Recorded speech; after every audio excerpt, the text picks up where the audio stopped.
where the mind is without fear and the head is held high, where knowledge is free.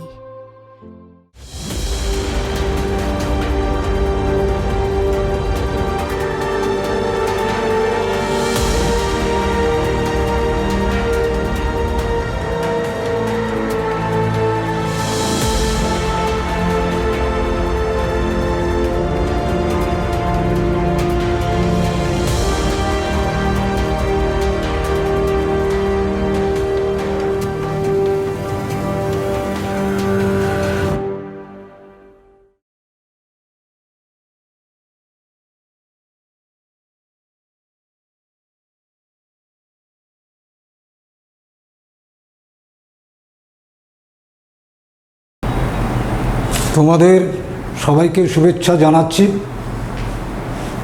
COVID-19 প্রকোপের প্রভাবে school বন্ধ থাকার জন্য তোমরা সকলেই বাড়িতে আছো।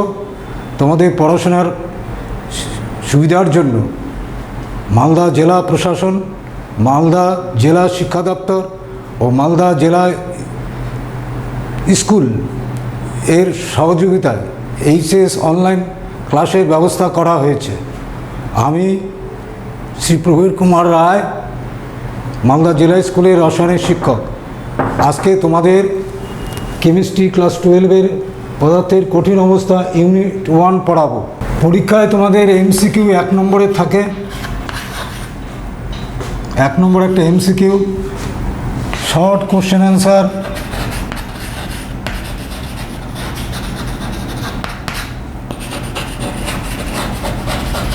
এক নম্বর থাকে, ওই একটা কোশ্চেন থাকে 3 মার্কসের, 3x1, মোট 4 মার্কস থাকে, 4 মার্কস। এই তো এটা হলো মার্কস ডিস্ট্রিবিউশন। আচ্ছা, কঠিন পদার্থ সম্বন্ধে তোমরা আগেই ক্লাস 9, 10, 11-এ কিছুটা জেনেছো। কঠিন পদার্থ তাও বলছি, এই কঠিন পদার্থের মধ্যে যে কণাগুলো, সেটা পরমাণু হতে পারে, অণু হতে পারে, বা আয়নও হতে পারে। এই কণাগুলো এমনভাবে সজ্জিত থাকে কঠিন পদার্থের ভিতর যে তারা বিচরণ করতে পারে না, কিন্তু গড় অবস্থানের সাপেক্ষে এদের কম্পন হয় এবং নির্দিষ্ট অবস্থানে থাকার জন্য এরা কঠিন পদার্থ হয়। এই গেল আমাদের কঠিন পদার্থ সম্বন্ধে। আচ্ছা, কঠিন পদার্থকে তার বিন্যাস অনুযায়ী দুভাগে ভাগ করা হচ্ছে। 1 নম্বর হচ্ছে বিন্যাস অনুযায়ী। কঠিন পদার্থ বিন্যাস অনুযায়ী দুভাগে ভাগ করা হচ্ছে। বিন্যাস অনুযায়ী 1, নিয়তাকার ক্রিস্টালাইন।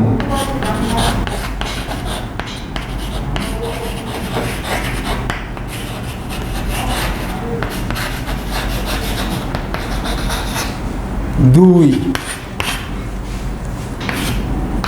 অনিয়তাকার। 3,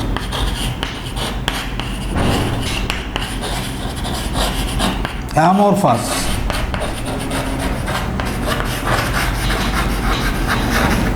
দুভাগে ভাগ করা হয়েছে বিন্যাস অনুযায়ী।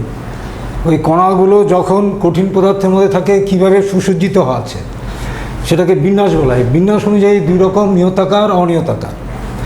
এই নিয়তাকারের মধ্যে ক্রিস্টালিন, কেলাস, নিয়তাকার কেলাস।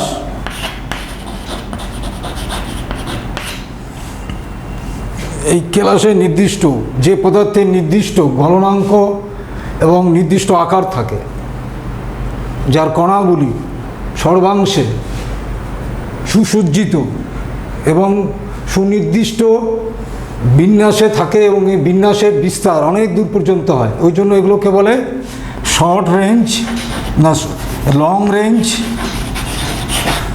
লং রেঞ্জ বলা হয় এদেরকে, লং রেঞ্জ অর্ডার বলা হয়।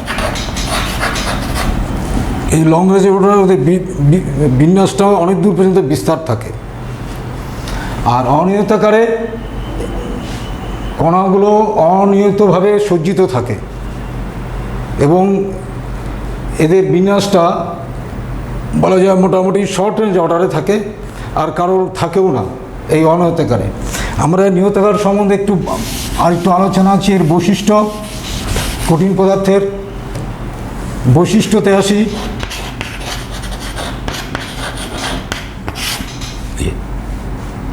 এই ধরনের 1 নম্বর হচ্ছে এদের নির্দিষ্ট গলনাঙ্ক থাকে।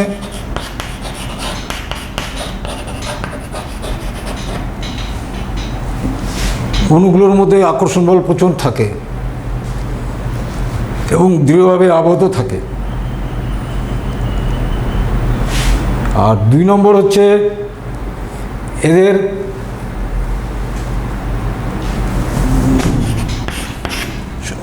অসংকোচনশীল, অসংকোচনশীল,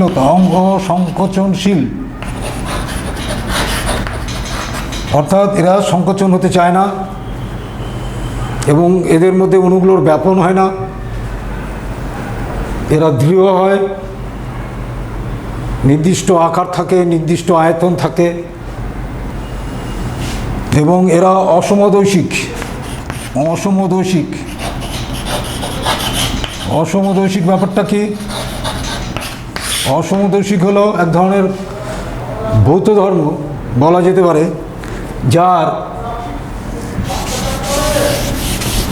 যার মধ্যে যদি বিভিন্ন দিকে, ধরো এটা হচ্ছে একটা কঠিন পদার্থ, যদি এদিক থেকে বল প্রয়োগ করা যায় একরকম হবে, এদিক থেকে বল প্রয়োগ করে একরকম হবে। যেমন অভ্র, তুমি যদি উপর থেকে উলম্বভাবে ঘাত প্রয়োগ করো ভাঙবে না, যদি অনুভূমিকভাবে বল প্রয়োগ করো তাহলে এটা ভেঙে যাবে। ওই জন্য এদের ধর্মে আলাদা হয়ে যাচ্ছে বিভিন্ন দিকে, অর্থাৎ বিভিন্ন দিকে ধর্মগুলো বিভিন্ন হয়। আরও আছে, যেমন মনে করো তাপ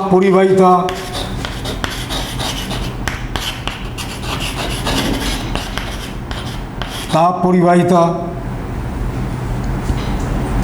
প্রসারণ, বিদ্যুৎ পরিবাহিতা,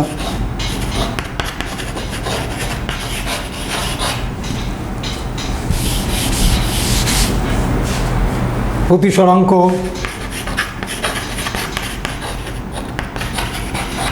এদের আলাদা হয় এবং এইসব ক্লাস এবং এই আলাদা হওয়ার জন্য এদেরকে বলা হয় অসমদৈশিক। আচ্ছা, আমরা কিছু ক্লাসের উদাহরণ নিচ্ছি, যেমন হীরক, এটা তোমরা 11-এ পড়েছো। সোডিয়াম ক্লোরাইডের কেলাস, এরা হচ্ছে কেলাসাকার, কঠিন কেলাসাকার। আচ্ছা, অনিয়তাকার,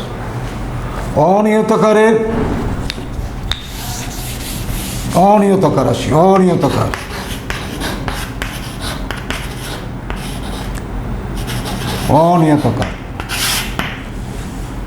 অণুগুলোর, কঠিনের মধ্যে অণুগুলোর বিন্যাস সুশৃঙ্খল নয়, সুনির্দিষ্ট নয়, এলোমেলো থাকে এবং কিছু কিছু কেলাসে এদের শৃঙ্খলতা যদিও দেখা যায়, কিছুটা বিস্তার দেখা যায়, কিন্তু সেই বিস্তারটা স্বল্প দূরত্ব পর্যন্ত। এদেরকে বলা হয় শর্ট রেঞ্জ অর্ডার। এই বিস্তারটা, শৃঙ্খলের বিস্তারটা শর্ট রেঞ্জ অর্ডার হয়। যেমন মনে করো অনিয়তাকার, কাঁচ ইত্যাদি। নিয়তার থেকে অনিয়তাকারে রূপান্তর করা যায়, ধরো কোয়ার্জ, এটা কেলাস, ক্রিস্টালাইন কেলাস আকার।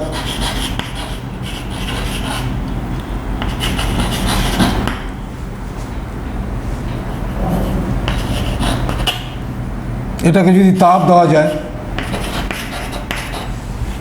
কোয়ার্জকে যদি তাপ দেওয়া যায়, তীব্র তাপ দিলে এটা গলে যায়, এবং হঠাৎ করে এটাকে যদি ঠান্ডা করা যায় তাহলে দেখা যাবে যে অনিয়তাকার সিলিকাতে কনভার্ট হচ্ছে, অনিয়তাকারের সিলিকাতে কনভার্ট হয়।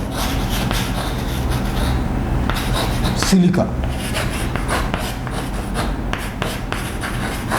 কোয়ার্জের কণাটা যেটাই বলা হয় ইউনিট SiO4-, এটা সুশৃঙ্খলভাবে সুনির্দিষ্টভাবে আবদ্ধ থাকে এই কেলাসের মধ্যে, কিন্তু এটা যখনই তাপ দেওয়া যায় তখন এই ইউনিটটা এলোমেলোভাবে সজ্জিত হয়ে যায়। কারণ হঠাৎ করে তাপ দিয়ে তারপরে আমি ঠান্ডা করছি, ফলে হয় কি এর সময় পায় না, সজ্জিত হওয়ার সময় পায় না, সেই জন্য এটা অনিয়তাকার হয়ে যায়। আচ্ছা, এরা সমদৈশিক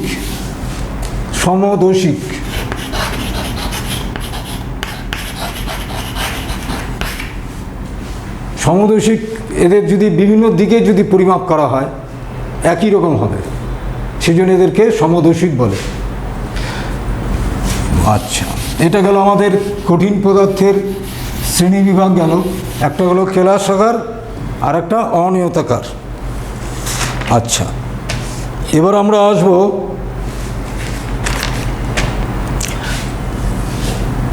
classification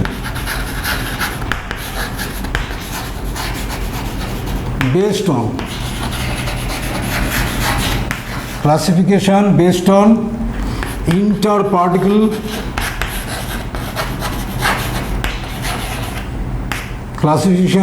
on interparticle binding forces.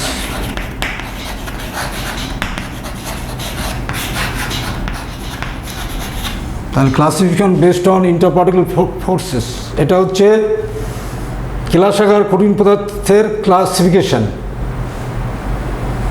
ইন্টারপার্টিকেল binding force, অভ্যন্তরীণ যে কণাগুলো তার মধ্যে যে বন্ধন থাকে, সেই বন্ধন বল, তার উপর বেস করে এই ক্লাসিফিকেশন করা হয়েছে। আচ্ছা, কি কি বল এগুলো থাকে এর মধ্যে মোটামুটি আমরা একটু বলে দিই। লন্ডন ফোর্স থাকে, লন্ডন ফোর্স এটা এক ধরনের বল, খুব স্বল্প দূরত্বের, মোটামুটি 500 পিকোমিটারের মধ্যে থাকে। এর ফোর্সটা প্রপোর্শনাল টু 1/r⁶ এই অর্ডারে থাকে। এছাড়া ভ্যান ডের ওয়ালস ফোর্স থাকে, কুলম্বিক ফোর্স থাকে এবং ডাইপোল ইন্টারেকশন থাকে। আচ্ছা, আমরা একটা চার্ট লিখে ফেলি এই ক্লাসিফিকেশনের। ক্রিস্টালাইন সলিড, কেলাসাকার কঠিন, কত রকমের হয়? কেলাসাকার কঠিন কয় দিনের হয়? 1 নম্বর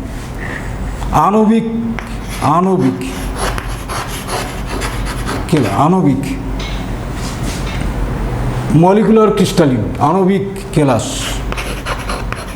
মলিকুলার ক্রিস্টাল। 2 অ্যাটমিক, পারমাণবিক কেলাস। 2 নম্বর পারমাণবিক কেলাস। 3 নম্বর আয়নিক কেলাস।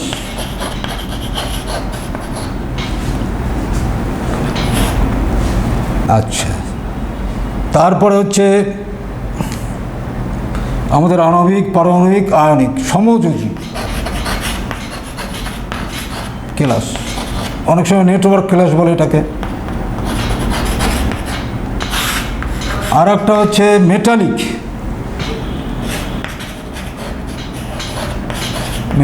ক্রিস্টাল, মেটালিক কেলাস। এই হলো তোমার 5 রকমের। এবার একটা একটা করে আমরা আলোচনা করি। আণবিক কেলাস, এই আণবিক কেলাসের মধ্যে যে কণাগুলো দিয়ে, অর্থাৎ গঠনকারী কণা, সেটা অণু, সেই অণুটার মধ্যে আবার ভাগ আছে। কীরকম? কি অণুটা কী ধরনের হতে পারে? প্রথম কথা হচ্ছে নন পোলার হতে পারে, যে কণাটা আছে সেই কণাটা নন পোলার, পোলার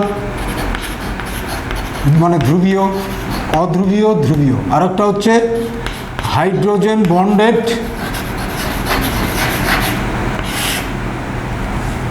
হাইড্রোজেন বন্ডেড থাকে। আচ্ছা, হাইড্রোজেন বন্ডেড তাহলে নন পোলার। আমরা আসি নন পোলারে। নন পোলার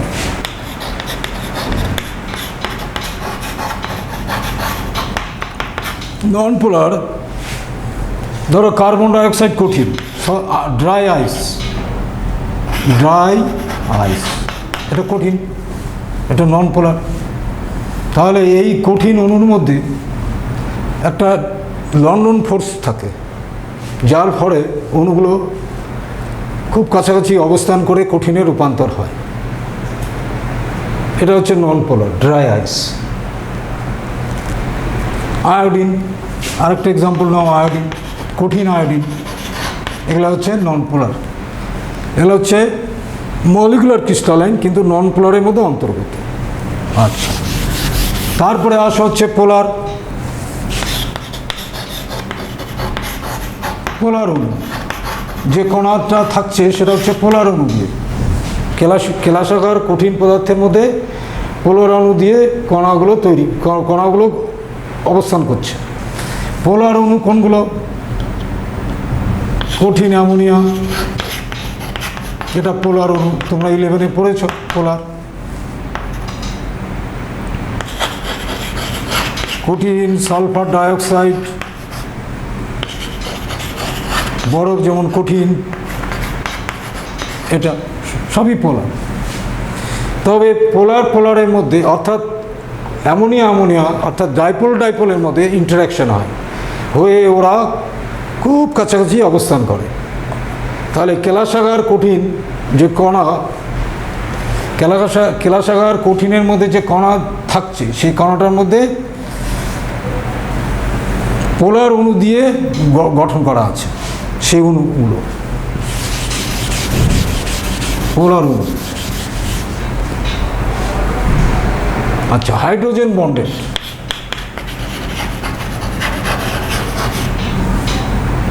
হাইড্রোজেন বন্ডেড যেমন আইস, বরফ। এই বরফের মধ্যে জল অণুগুলো হাইড্রোজেন বন্ডিংয়ের মাধ্যমে খুব ঘন সন্নিবেশিত হয়, যেমন গঠন আছি বরফের, এরকমভাবে হাইড্রোজেন বন্ডিং থাকে। এটা ক্লাস 11-এ ছিল তোমাদের।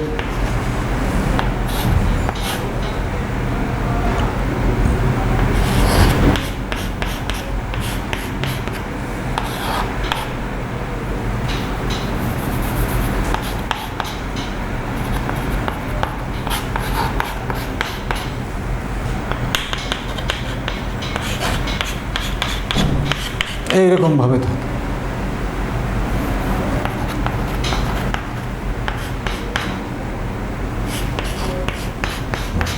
এটা হচ্ছে বরফের কেলাস, এই টেট্রাডেল শেপ আছে, একটা অণু আরেকটার মধ্যে হাইড্রোজেন বন্ড, এর ফলে খুব কাছাকাছি থাকছে, এটাও কেলাস।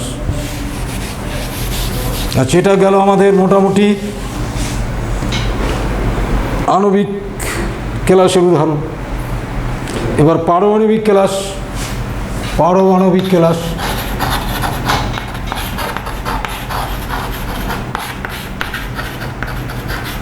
এগুলো, এই গঠনকারী কণাগুলো শুধু পরমাণু, যেমন হিলিয়াম, নিয়ন, আর্গন, যারা অণু তৈরি করতে পারে। হিলিয়াম, নিয়ন, আর্গন এরা মোটামুটি পরম শূন্য উষ্ণতার কাছাকাছিতে এরা কঠিন হয়। এদের মধ্যে তোমার এক ধরনের বল কাজ করে, যে বলটার নাম ভ্যান ডার ওয়ালস বল। এই ভ্যান ডার ওয়ালস বলের প্রভাবে এরা খুব, পরমাণুগুলো খুব কাছাকাছি অবস্থান করে, সেই জন্য এদের বলা হয় পারমাণবিক কেলাস। আর একটা আয়নিক কেলাস। আয়নিক কেলাস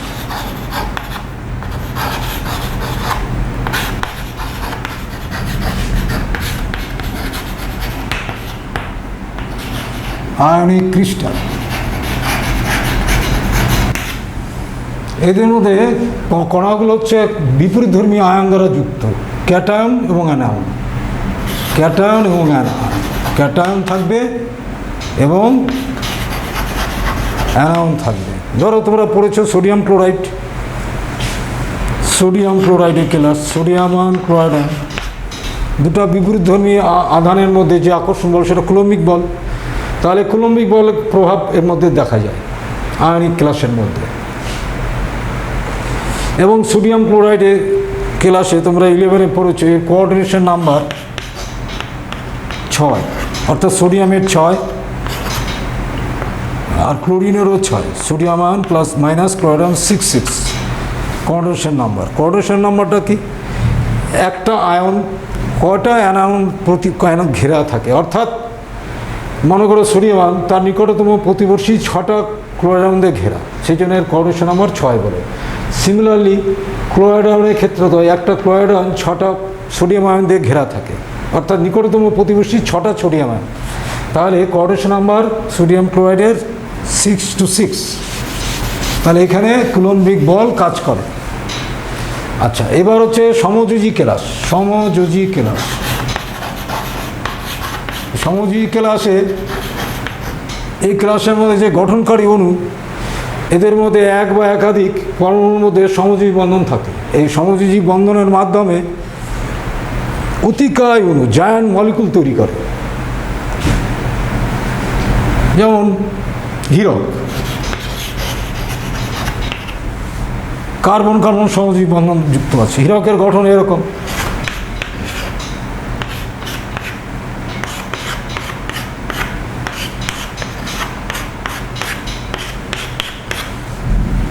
হীরক এটা কঠিন, এই বন্ধনগুলো সমযোজী, এই জন্য এদেরকে বলে সমযোজী কেলাস বা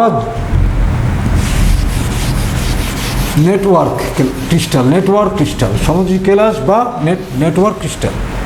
আর এক ধরনের কেলাস হচ্ছে তোমার মেটালিক ক্রিস্টাল। মেটাল, এখানে হচ্ছে মেটালিক ক্রিস্টাল। এখানে কণাগুলো হচ্ছে ধাতব পরমাণু। এখানে কণাগুলো হচ্ছে ধাতব পরমাণু। এদের মধ্যে কীরকম বল কাজ করে? ধাতব পরমাণুর মধ্যে ধাতব একটা ইলেকট্রন বাইরের কক্ষে ইলেকট্রন ত্যাগ করে, সেই ইলেকট্রনটাকে বলা হয় মুক্ত যোজক ইলেকট্রন। এই ধাতব কাটায়ন এই মুক্ত ইলেকট্রনের মধ্যে এক ধরনের বল কাজ করে, সেই বলটাকে বলা হয় মেটাল বন্ড। সেই বন্ডটাকে বলা হয় মেটাল বন্ড। অর্থাৎ এই মেটালিক কেলাসের মধ্যে বন্ড থাকে হচ্ছে মেটালিক বন্ড, এটা হচ্ছে মেটালিক ক্রিস্টাল। আচ্ছা, এই গেল আমাদের কেলাসাকার কঠিন বিভিন্ন পদার্থগুলো আলোচনা করলাম। আচ্ছা, এবার আমরা আসবো এরপরে আমরা পড়বো হচ্ছে স্পেস ল্যাটিস। স্পেস ল্যাটিস পড়ব। আর হচ্ছে ক্রিস্টাল কেলাস,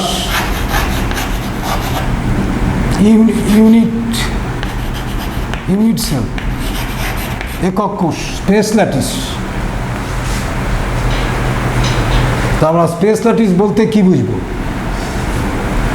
একটা কেলাসাকার কঠিন পদার্থ আছে, ওর মধ্যে যে উপাদান কণাগুলো থাকে, যেটা দিয়ে এই কেলাসটা তৈরি, সেটা অণু হতে পারে, আয়ন হতে পারে, পরমাণু হতে পারে। সেগুলোকে যদি আমরা বিন্দু দিয়ে সূচিত করি, অর্থাৎ যে জায়গায় কণাগুলো আছে সেই জায়গায় আমরা একটা বিন্দু দিয়ে সূচিত করলাম, এবং সূচিত করার পর দেখা যাবে একটা ত্রিমাত্রিক গঠন পাওয়া যাবে, ত্রিমাত্রিক কাঠামো পাওয়া যাবে। এই ত্রিমাত্রিক কাঠামোকে বলে স্পেস ল্যাটিস। অর্থাৎ কেলাসের মধ্যে যে কণাগুলোর থাকে তাদের অবস্থান এগুলো যদি আমরা বিন্দু দিয়ে সূচিত করি, তাহলে একটা ত্রিমাত্রিক 3 ডাইমেনশন কাঠামো পাওয়া যায়। এই কাঠামোকে বলে স্পেস ল্যাটিস। আচ্ছা, এই ত্রিমাত্রিক কাঠামোর মধ্যে যদি খুব ভালোভাবে পর্যবেক্ষণ করা যায় তাহলে দেখা যাবে যে ক্ষুদ্রতম একটা অংশ ত্রিমাত্রিক, যেটা পর্যায়ক্রমে এবং পুনরাবৃত্তির ফলে একটা কেলাস জালক তৈরি হয়, ওটাকে বলে ইউনিট সেল। এই ইউনিট সেলে সঙ্গে সমস্ত কেলাসটার একটা সামঞ্জস্যপূর্ণ থাকে। যদি কোনো কেলাসের মধ্যে একাধিক ইউনিট সেল থাকে তাহলে পরে যেটার মধ্যে সর্বনিম্ন বিন্দু দিয়ে ত্রিমাত্রিক কাঠামো তৈরি হয়েছে সেটাকে বলবো আমরা,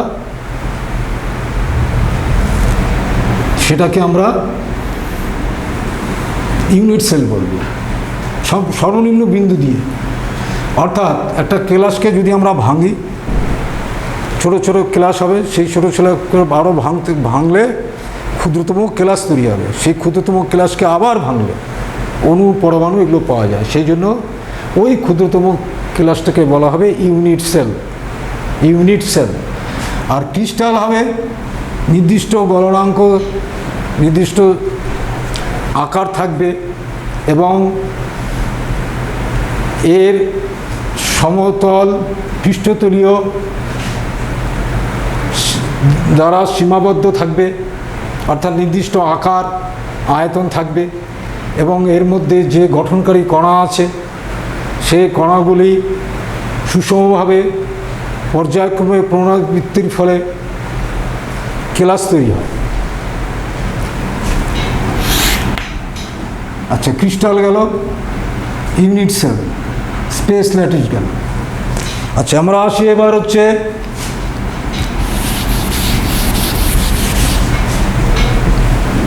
টু ডাইমেনশন ল্যাটিস।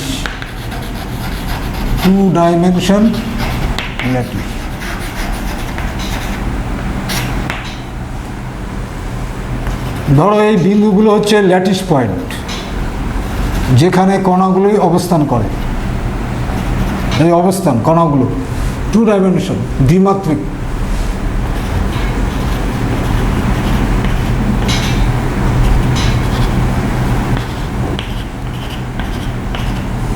ধরো আমি এই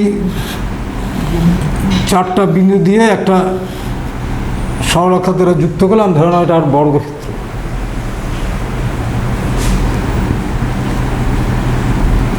তাহলে আমরা যদি এটাকে আরও এরকমভাবে জোড়া হয় তাহলে এটাকে বলবো আমরা ল্যাটিস সেল। আর যে এইটাই বারবার রিপিট হয়ে এটা তৈরি হয়েছে, এটাকে বলবো আমরা ইউনিট সেল, টু ডাইমেনশনের ইউনিট সেল।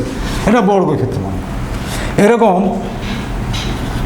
তোমার বিভিন্ন ল্যাটিসে আকারগুলো বিভিন্ন হতে পারে। ধরো এটা যদি এরকমভাবে থাকে, এটা অনেকটা আয়তক্ষেত্রের মতো হতে পারে, এরকম বর্গক্ষেত্র হতে পারে, সামান্তরিক হতে পারে, রম্বিক হতে পারে, হেক্সাগোনাল হতে পারে। তো মোটামুটি দেখা যাচ্ছে 5 রকমের টু ডাইমেনশন ল্যাটিসে 5 রকমের আকার পাওয়া যায়। 5 রকম, 5। একটা বর্গক্ষেত্র, আয়তক্ষেত্র পাওয়া যায়,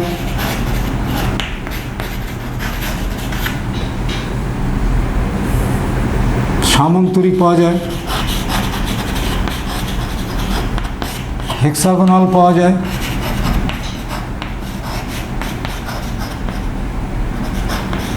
আর একটা রম্বিক পাওয়া যায়। এই 5 রকম। হ্যাঁ, না 1 2 3 4 5, হ্যাঁ, এই 5 রকমের পাওয়া যায়। যদি আমরা কোনো ল্যাটিসে যদি ইউনিট সেলটা আমরা জানতে পারি তাহলে মোটামুটি ওই ল্যাটিস অর্থাৎ জালক, ল্যাটিসকে জালক, বাংলায় জালক বলে, ওই জালকের আকারটা সম্বন্ধে ধারণা করতে পারি। অর্থাৎ কী প্রকারের বর্গক্ষেত্র না আয়তক্ষেত্র সামান্তরিক এগুলো ধারণা পাওয়া যায় টু ডাইমেনশন ল্যাটিস।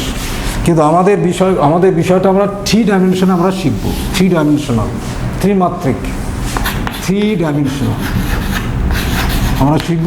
3 ডাইমেনশনাল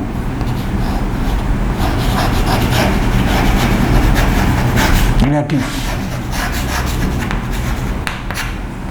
আবার বলি ল্যাটিসটা হচ্ছে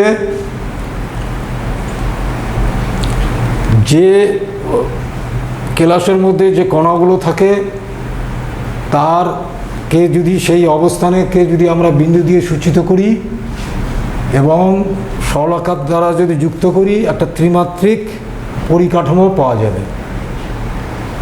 সেই ত্রিমাত্রিক পরিকাঠামোকে বলা হয় ল্যাটিস, স্পেস ল্যাটিস। এটা ত্রিমাত্রিক ল্যাটিসের ক্ষেত্রে আমাদের তিনটে অক্ষ জানতে হবে, X axis, Y axis, Z axis. ত্রিমাত্রিক, এর মধ্যে তিনটে কোণ থাকে, আলফা, বিটা, গামা।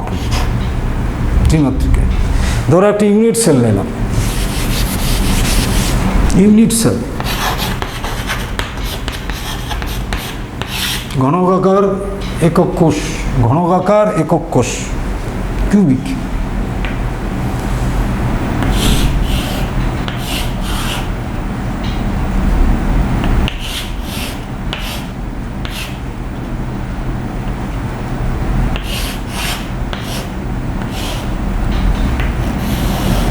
এটা কল্পনা করে নাও, এদিকে এক্স অ্যাক্সিস, এটা ওয়াই অ্যাক্সিস, এটা জেড অ্যাক্সিস।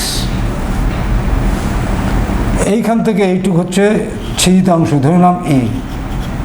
এইখান থেকে এইটুক, এটা ধরে নাও বি। এখান থেকে এইটুক, এইখান থেকে এইটুক হচ্ছে বি, এখান থেকে এইটুক হচ্ছে সি। ছেদিতাংশ এই অক্ষের এইটুক ছেদ করেছে, এইটা এইটুক ছেদ করেছে। তাহলে এখানে 6টা রাশি হবে। আরেকটা হচ্ছে কোণ, এটা আলফা, এটা বিটা, এটা গামা।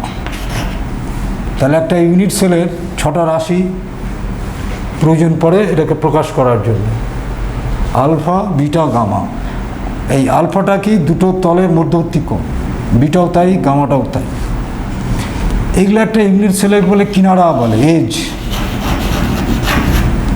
এটা কৌণিক বিন্দু, কর্নার।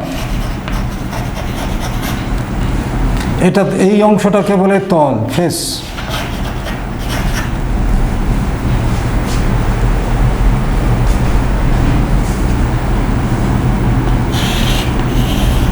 একটা কোষের এই সম্বন্ধে জানতে হবে। আর এইটা হচ্ছে ইন্টারফেসিয়াল অ্যাঙ্গেল, দুটো তলের মধ্যবর্তী কোণ, অন্তঃপৃষ্ঠতলীয় কোণ, অন্তঃপৃষ্ঠতলীয় কোণ বলে এটাকে, এজ, কর্নার, ফেস। ইউনিট সেলের 6টা রাশি লাগে, A, B, C, alpha, beta, gamma. কোনো ইউনিট সেলে এ, বি, সি সমান হতে পারে, নাও হতে পারে। আলফা, বিটা, গামা সমান হতে পারে, নাও হতে পারে। আচ্ছা, types of unit cell. Types of unit cell, এইরকম কোষ কত রকমের হয়?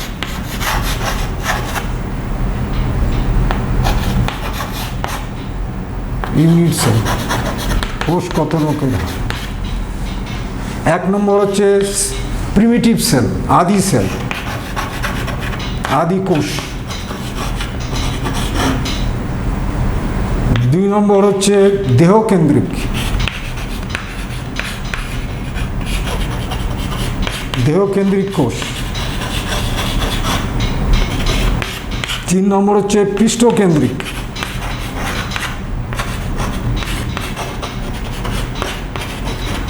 4 নম্বর প্রান্তকেন্দ্রিক।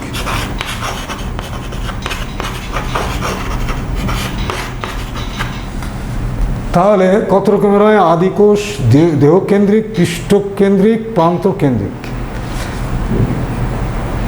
আচ্ছা, এই 4 রকম কোষ সম্বন্ধে আমরা বলি। এবার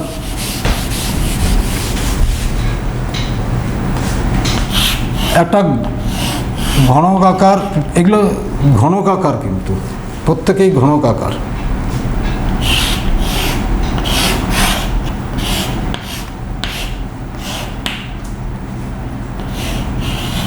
এরকম কোষ যদি কৌণিক বিন্দুতে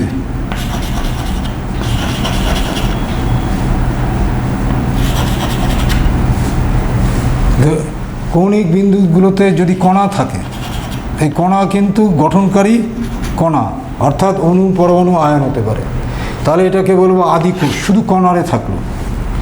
দেহকেন্দ্রিক কণারে থাকবি এবং এই ঘনকের মাঝখানে অবস্থান করবে। এটা হচ্ছে দেহকেন্দ্রিক। পৃষ্ঠকেন্দ্রিক হচ্ছে প্রতিটা তলে একটা করে থাকবে, পৃষ্ঠকেন্দ্রিক মাঝখানে থাকবে না, কর্নারে থাকবে, আর 6টা তলে 6টা থাকবে।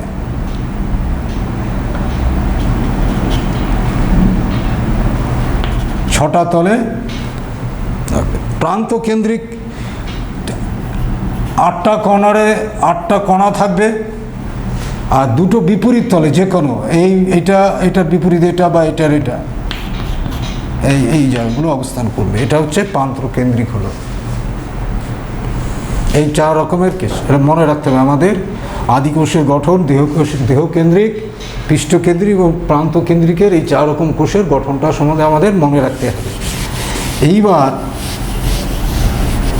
আদিকোষ। আদিকোষ হচ্ছে এই যে আমরা যে কিউবিক সেলটা রেখেছিলাম,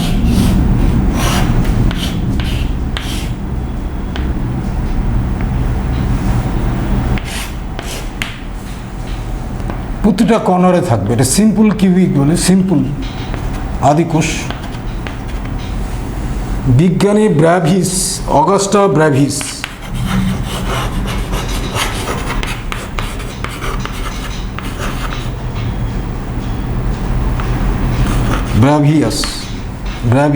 অগাস্টা ব্র্যাভিয়াস তিনি লক্ষ্য করেন এই যে এই কোষের এই এক্স এক্সিস, এটা ওয়াই এক্সিস, জেড এক্সিস, এটা হচ্ছে অক্ষীয় দৈর্ঘ্য। অক্ষীয় দৈর্ঘ্য এবিসি বিভিন্ন কোষে এবিসি বিভিন্ন হতে পারে। অক্ষীয় কোণগুলো কিন্তু আলফা, বিটা, গামা এগুলো বিভিন্ন হতে পারে। এগুলো সম্ভাব্য ধরে নিয়ে তিনি 7 রকম কেলাসের কথা বলেছেন, সম্ভাব্য কেলাসের কথা বলেছেন 7 রকমের। কি কি? ধরুন কিউবিক যদি হয়,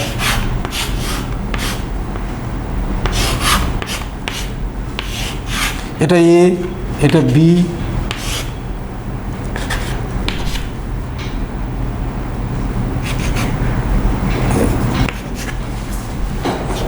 এটা সি। যদি সিম্পল কিউবিক হয় A equal to B equal to C. আর যদি এটা হতে পারে একটা A equal to B not equal to C, এরকম কন্ডিশনে এরকম কন্ডিশন করে 7 রকম অনুরূপ। এটা যদি সিম্পল কিউবিক হয় তাহলে alpha equal to beta equal to gamma equal to 90 degree. 7 রকম ক্লাসের কথা বলেছে। এই জন্য বলি 7 ক্রিস্টাল সিস্টেম, অর্থাৎ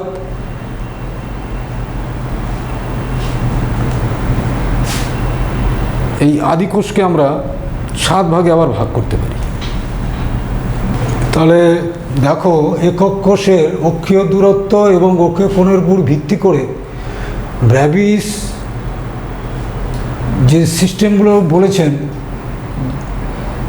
সেই সিস্টেমগুলোকে আমরা বলি ক্রিস্টাল সিস্টেম। এই ক্রিস্টাল সিস্টেমের মধ্যে 7খানা আছে: কিউবিক, টেট্রাগোনাল, অর্থোরম্বিক, রম্বোহেড্রাল, মনোক্লিনিক, হেক্সাগোনাল, ট্রাইক্লিনিক। এরকম 6 রকম সিস্টেম সম্ভব।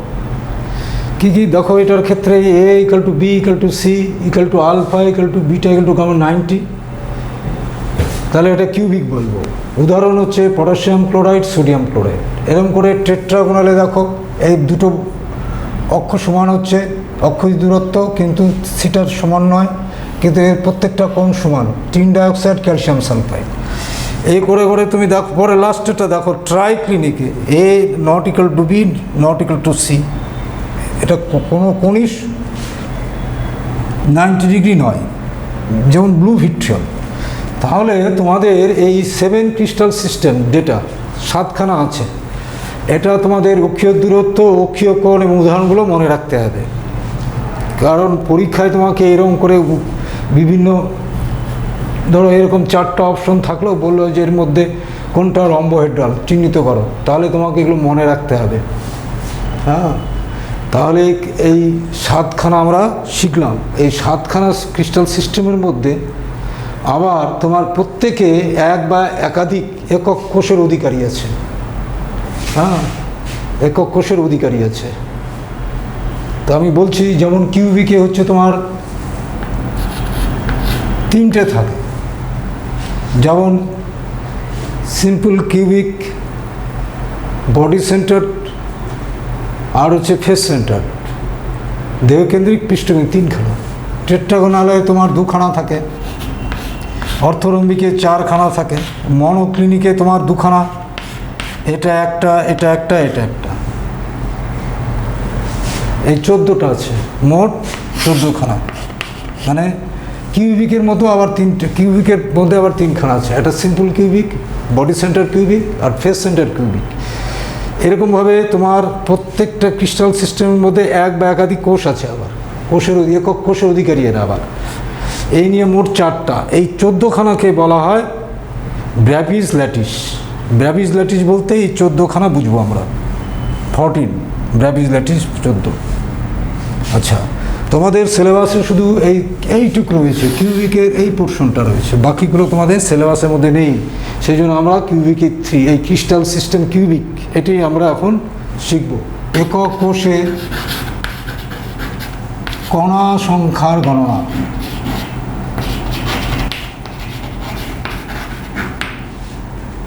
একক কোষটা কীরকম, এটা মনে রাখতে হবে, ঘনকাকার, ঘনকাকার।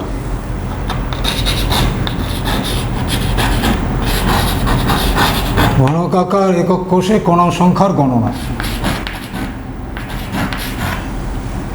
আমরা ধরে নেই কণাগুলো একই প্রকার, একটা কোষে যে কণাগুলো থাকছে সেগুলো একই প্রকার।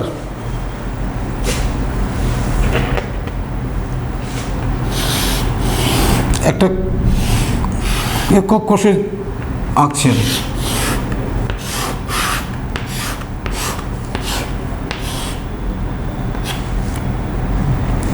কোষের প্রত্যেকটা কণার একটা করে অ্যাটম থাকে, অ্যাটম থাকতে পারে, পরমাণু থাকতে পারে, কণা, এটা গোলাকার ধরে নিলাম, এটা গোলাকার ধরে নিলাম।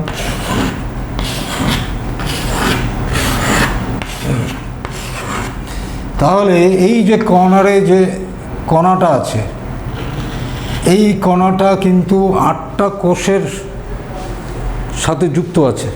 8টা কোষের সাথে কীরকম, এটা ছাড়াও আর 7খানা কোষের মধ্যে অবস্থান করছে।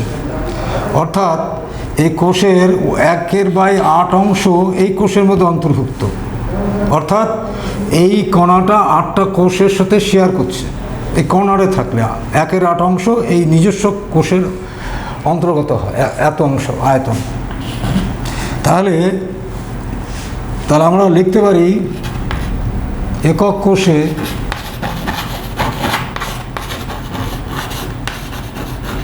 কৌণিক বিন্দু অবস্থানের জন্য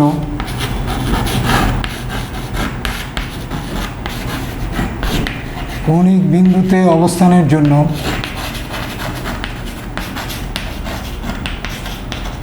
কণার সংখ্যা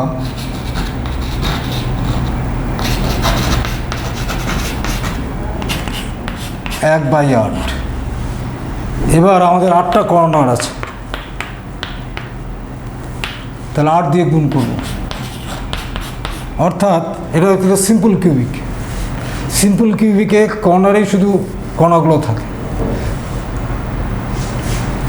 তার ফলে কী হবে, ধরে নিতে হবে একটা কণার যে আয়তন,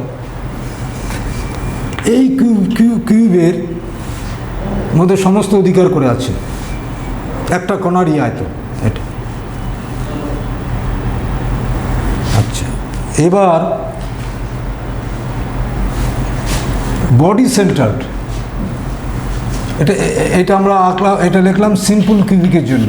তাহলে বডি সেন্টার কিউবিকে কণার সংখ্যা কত হবে?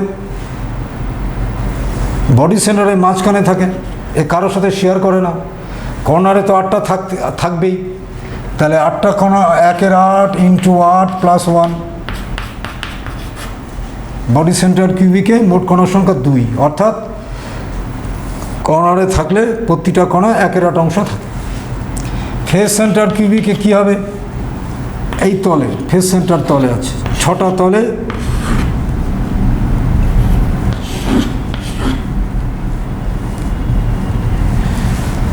তাহলে তলে যদি থাকে তাহলে এই কণাটা মোট দুটো কোষের মধ্যে থাকে, দুটো কোষের, অর্থাৎ এর এখানে একটা কোষ আছে, এর বাইরেও আর একটা কোষ আছে, এটার সঙ্গে যুক্ত আছে, অর্থাৎ এই কোষের এই কণাটার অর্ধেক অংশে শেয়ার করে এই কোষটা। তাহলে কত হবে? হাফ হবে। তাই 6টার জন্য কত হবে? আর কর্নারের জন্য 8টা, কর্নারের জন্য 1টা, মোট কত? 4টা। তাহলে সিম্পল কিউবিকে কটা কণা ধরা হবে? 1টা কণা। বডি সেন্টারে কটা ধরা হবে? 2টা কণা। আর ফেস সেন্টারে কণা ধরা হবে 4টা। এবার যদি মনে করে এরকম হয়, প্রান্ত কেন্দ্রিক, এস সেন্টার্ড, প্রান্ত কেন্দ্রিকে কি হবে?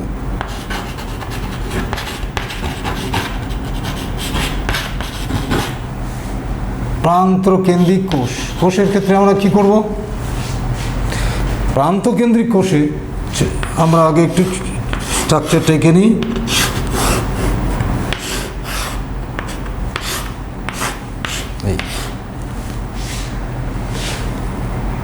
এখানে থাকে, এখানে থাকে, কর্নারেতে থাকে, 8টা কর্নারে 8টা, বিপরীত তলে একটা একটা করে আছে। তাহলে মোট কোষের কণার সংখ্যা কত হবে? 8 × 1/8 প্লাস 2 × হাফ।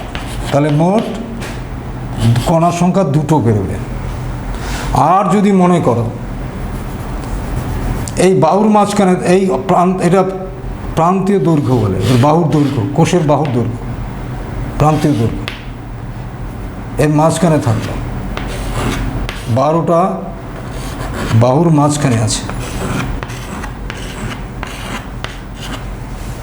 তাহলে কর্নারে 8টার জন্য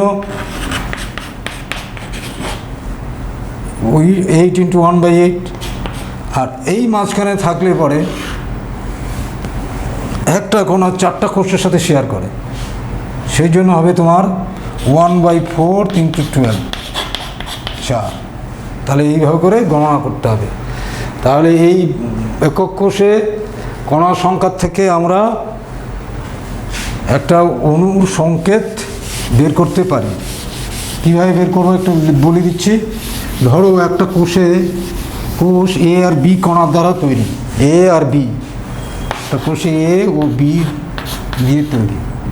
কোষটার ছবিটা আমি আঁকছি এরকম, কীভাবে করা হয় আমরা আণবিক সংকেত নির্ণয় করব।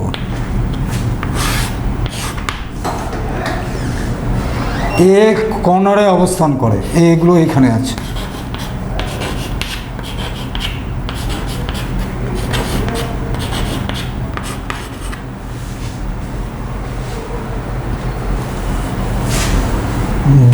বি যে কণা সেটা প্রত্যেকের পৃষ্ঠতলে অবস্থান করছে। এখানে বি, এখানে বি, এখানে বি, এইখানে বি, এই তলটার মধ্যে বি, মোট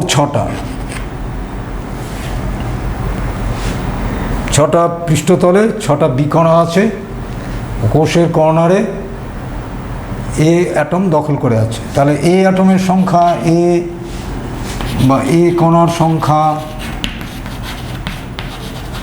হচ্ছে 1/8 × 8 = 1। বি কণার সংখ্যা, বি কণার সংখ্যাটা দেখো, এখানে বি সব পৃষ্ঠতলে আছে, পৃষ্ঠতলে থাকলে ওরা হাফ অংশ শেয়ার হয়। তাহলে 6টার জন্য কত হবে? তাহলে হাফ × 6, 3। তাহলে এ ইস টু বি কণার সংখ্যার অনুপাত কত হলো? 1:3 হলো। তাহলে এর একটা আছে, বি 3টা আছে, তাহলে ওই অণুর সংকেত হচ্ছে AB3। এইভাবে করে একক কোষ থেকে মানে কণার সংখ্যার গণনার থেকে আমরা আণবিক সংকেত নির্ণয় করতে পারি। হ্যাঁ, এইভাবে করে। তাহলে মনে রাখতে হবে আমাদের যে এই কর্নারগুলোতে যদি থাকে প্রত্যেকটা কণা 1/8 তার আয়তনের এই কিউবের দখলে থাকবে। যদি পৃষ্ঠতলের থাকে তাহলে 1/2 অংশ, আর যদি বাহুর মাঝখানে থাকে 1/4 অংশ 1/4। আর যদি তোমার মাঝখানে থাকে তাহলে ওই কণাটা কারোর সাথে শেয়ার করবে না, এটা নিজস্ব ক্লাসের কণা। আচ্ছা, এই গেল আমাদের একক কোষের কণার সংখ্যা। এখান থেকে আমরা আণবিক সংকেত নির্ণয় করতে পারি। আচ্ছা, এরপরে আমাদের packing fraction. Packing fraction, packing efficiency.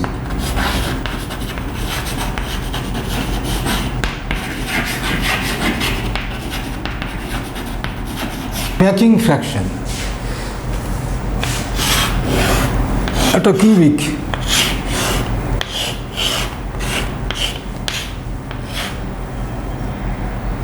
Simple cubic মনে কর, 8টা কর্নারে 8টা কণা আছে। তাহলে এই একক কোষের মোট আয়তনের যত ভগ্নাংশ এই কণাগুলো দখল করবে সেই পরিমাণটাকে আমরা বলবো প্যাকিং ফ্র্যাকশন, এবং শতকরা হিসাব নিলে ওটাকে আমরা বলবো প্যাকিং এফিসিয়েন্সি। তার মানে আমরা বলি যে প্যাকিং ফ্র্যাকশন বা প্যাকিং এফিসিয়েন্সি সন্নিবেশ দক্ষতা বলে, সন্নিবেশ দক্ষতা, বাংলায় বলে সন্নিবেশ দক্ষতা, প্যাকিং দক্ষতা। এটা হচ্ছে একক কোষে মোট অণুর আয়তন, মোট কণার আয়তন। একক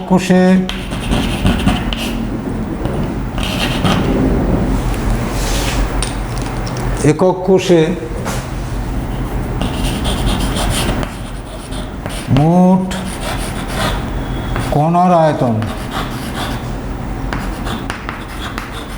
এই আয়তন কিন্তু কতটুকু দখল করে আছে এই কিউবিকে। আর একক কোষের আয়তন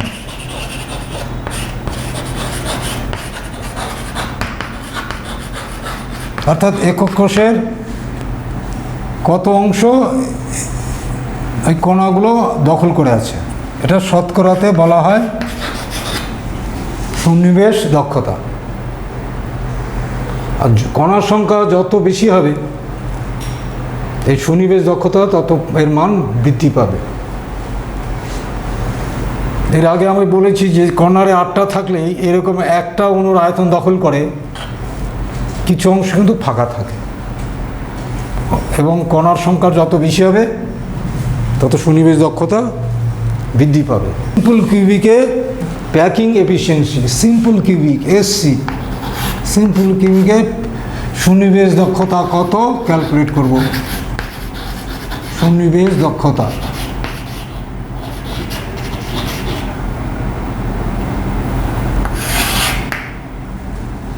প্যাকিং এফিসিয়েন্সি, প্যাকিং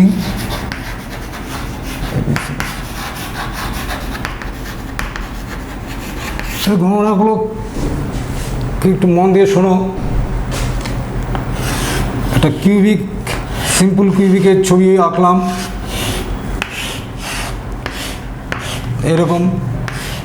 এর কর্নারগুলোতে এক একটা করে অ্যাটম কণা থাকে, সে এটা পরমাণু হতে পারে, অণু হতে পারে।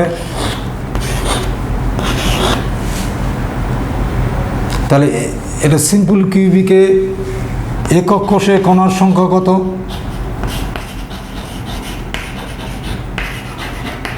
কণার সংখ্যা হচ্ছে 1। কীভাবে পেলাম? ওই যে 8টা কণা ইন্টু 1/8, এইভাবে করে আমরা পেলাম একক কোষে কণার সংখ্যা।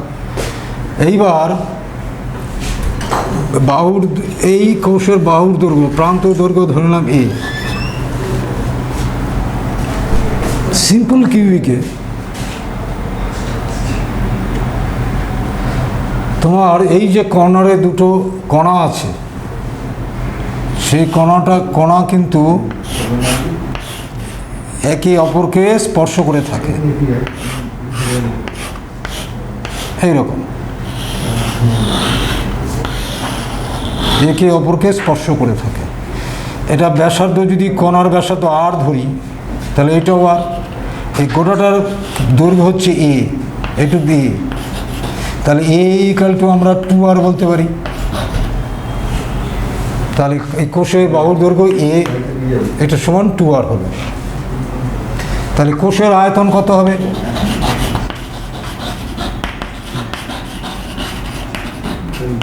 a cube. তাহলে a কিউব সমান আমরা লিখতে পারি 2r whole cube, 8r whole cube. তাহলে মনে রাখবে যে সিম্পল কিউবিকে পাশাপাশি দুটো কণার অবস্থান দুটোর যোগ অবস্থান এমনভাবে থাকে যারা পরস্পর সংস্পর্শে থাকে, যার ফলে এই কণা দুটোর ব্যাসার্ধের যোগফল এই কোষের বাহুর দৈর্ঘ্যের সঙ্গে সমান হয়। সেই কারণে এই কন্ডিশনটা মনে রাখবে, a=2r হয়। এটা যদি তোমার হয় ক্যাটায়ন অ্যানায়ন হয়, এটা ক্যাটায়ন অ্যানায়ন, তাহলে এই ক্যাটায়নের ব্যাসার্ধ অ্যানায়ন ব্যাসার্ধ যোগফল করবে, সে অনুযায়ী এর দৈর্ঘ্যটা পেয়ে যাবে। এটা হলো ধরি ব্যাসার্ধ, ধরি কণার ব্যাসার্ধ,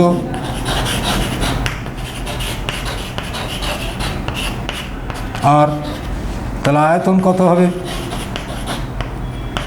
4/3 πr³। তাহলে এইখানে কটা কণা আছে? একটা কণা। আচ্ছা, তাহলে প্যাকিং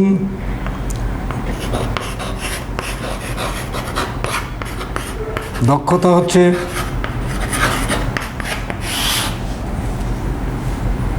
কণাগুলোর দ্বারা অধিকৃত আয়তন কত? 1, একটা কণা, তার আয়তন হচ্ছে 4/3 πr³। কোষের আয়তন কত? 8r³ into 100। এটা করলে আমরা পাবো 0.524, 52.4 এত পার্সেন্ট পাবো।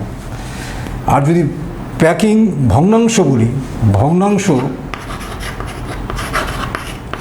প্যাকিং ভগ্নাংশ, তাহলে 0.524। তার মানে একটা কণা যদি থাকে কোষের মধ্যে, তাহলে কি পরিমাণ আয়তন দখল করবে? 52.4, বাকিটা কিন্তু ফাঁকা থাকে। তাহলে এই গণনাটা মনে রাখতে হবে, তার সাথে এই শর্তটাও মনে রাখতে হবে যে 2 গুণ ব্যাসার্ধ সমান ওই কোষের প্রান্তীয় দৈর্ঘ্যের সমান হয়। গণনা থাকলো আমাদের বিসিসি গণনা, এফসিসি গণনা। এই গণনাগুলো আগামী ক্লাসে আমি নেব। তোমরা এই যতটুকু পড়লাম বাড়িতে ভালো করে পড়বে। হ্যাঁ, আজ তো এই পর্যন্ত থাকলো তাহলে।